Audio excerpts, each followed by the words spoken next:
আজকে তো অনেকদিন পরে আমরা যাচ্ছি একটু বড় মার কাছে পুজো দিতে।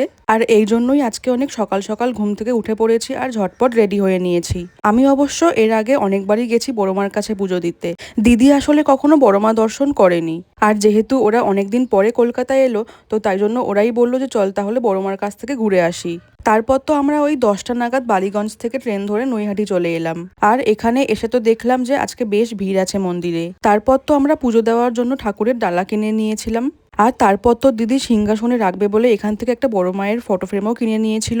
তারপর তো আমরা অনেকক্ষণ লাইন দিয়ে অপেক্ষা করার পরে শেষমেশ মন্দিরে ঢুকতে পেরেছি। সত্যি বলতে কি, বড় মার কাছে পুজো দেওয়ার পরে মনের মধ্যে একটা অসম্ভব শান্তি ফিল হয়, যেটা হয়তো আর কোনো কিছুতেই পাওয়া যায় না।